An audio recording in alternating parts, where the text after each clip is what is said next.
Welcome back. You're watching Storyboard. Now, there's been a flurry of activity at BBH India. A month back, Partha Sinha, founding member and former managing partner of BBH India, moved over to Publicis India.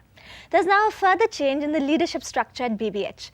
Arvind Krishnan joins as managing director after a stint at BBH London, where he was team director managing a diverse portfolio.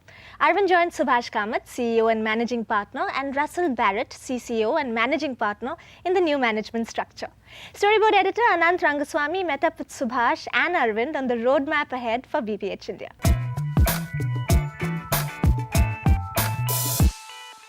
Why do you need a CEO and a managing director?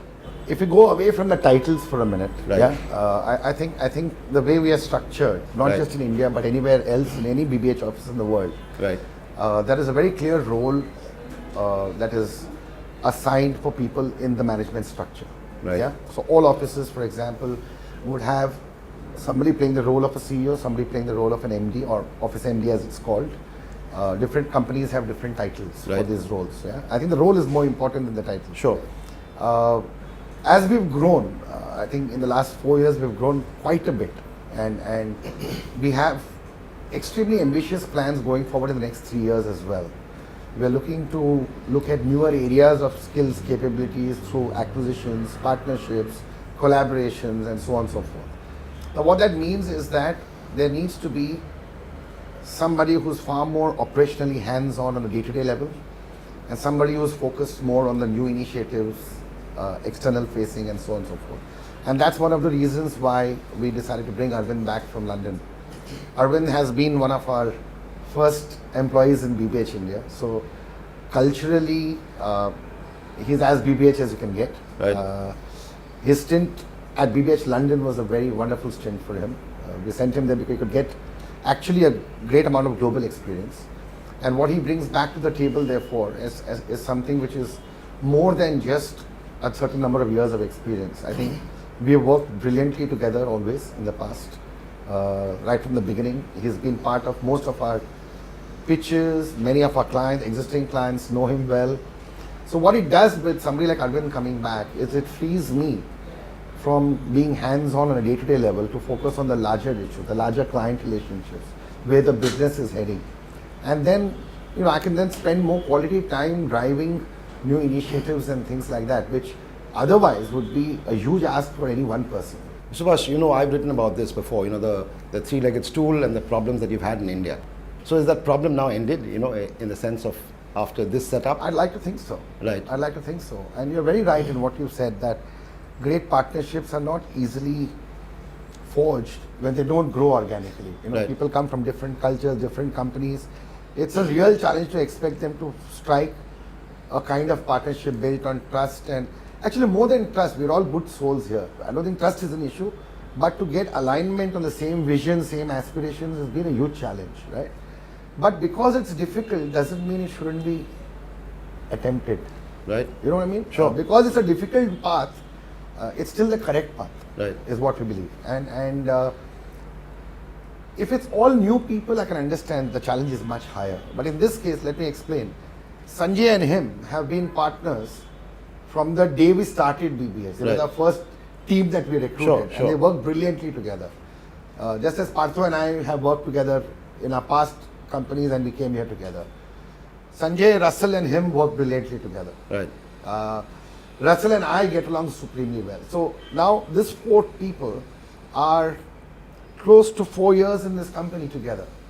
Right. So it's not like new people Sure. starting. And all of us, I think, somewhere have bought into the BBH philosophy. So it's not no longer an issue of the structure or the stool.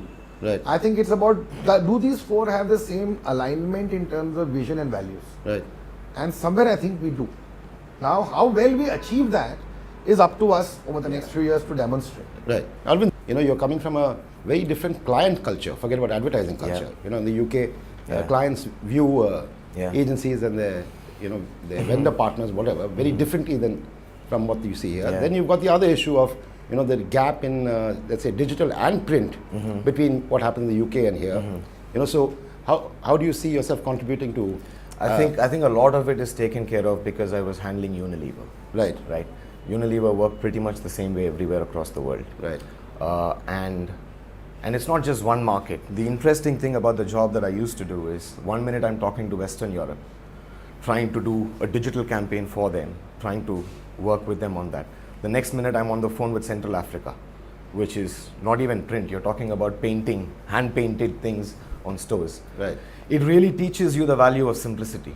I know everybody speaks about simplicity, but when you really come down to it, says that how can I take this idea, and there is a maze of markets out there. I need to make the same idea, keep the integrity of that idea intact.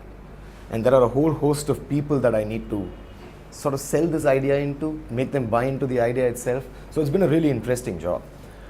In terms of what I bring back, I think I bring back a notion of discipline to execution.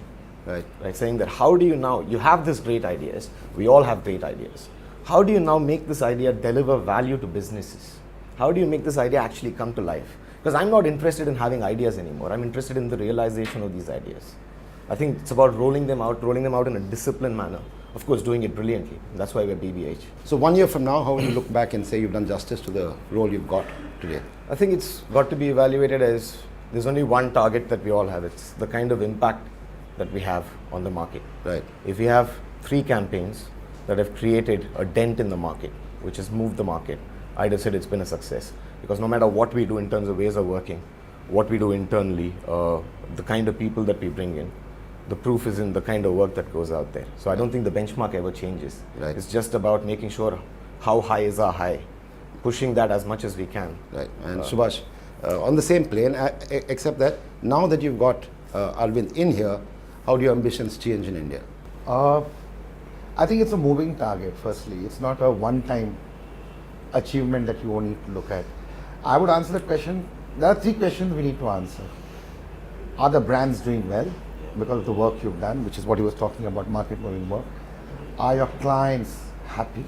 Yeah. And are your people happy? Right. If we are managing, so what Arvind is going to bring back to the table is also a lot of learning on how to work together. Because BBH London is perhaps one of the most successful companies when it comes to not just great work, but how teams can come together to do great work. And that's one of the reasons we wanted him in London for a period of time to learn those processes.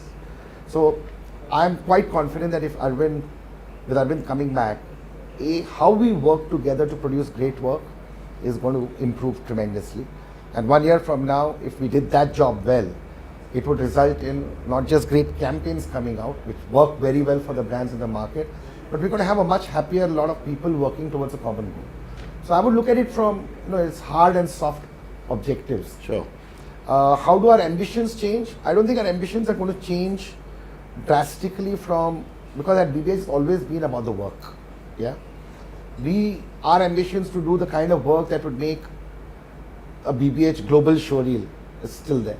Right? We've had quite a few pieces of very good work that have come out in the last few years, but we're still looking for our keep walking. We're still looking for the Axe effect, and we want to create those kind of long-term brand platforms. We're just 4 years old now, but that's our maqsad. That's the kind of brand case studies we want to create.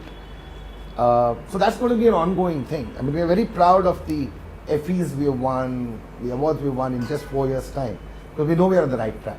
Right. What will also perhaps change is what we look at in terms of advertising itself. Yeah, I think we've come a long way the last 2 years. Our thinking is far more holistic. We don't just think of advertising solutions anymore. Yeah. We are thinking of media neutral ideas. We're thinking of content ideas. We're thinking of fantastic stuff which has got nothing to do with advertising in the traditional sense. And that's the happy part. I think everybody from account management to planning to creative, we are working with clients where advertising in many cases is not even the required solution. Right. It could be a brilliant activation piece. It could be a brilliant digital thought. We've started to do that. Right. And 1 year later, hopefully we'll have a portfolio of work, successful, effective work that will make you say, hey, this doesn't look like an average ad agency. Okay, thank you, Subhash. Thank you, Arvind. Thank you. Thank you so much. Pleasure.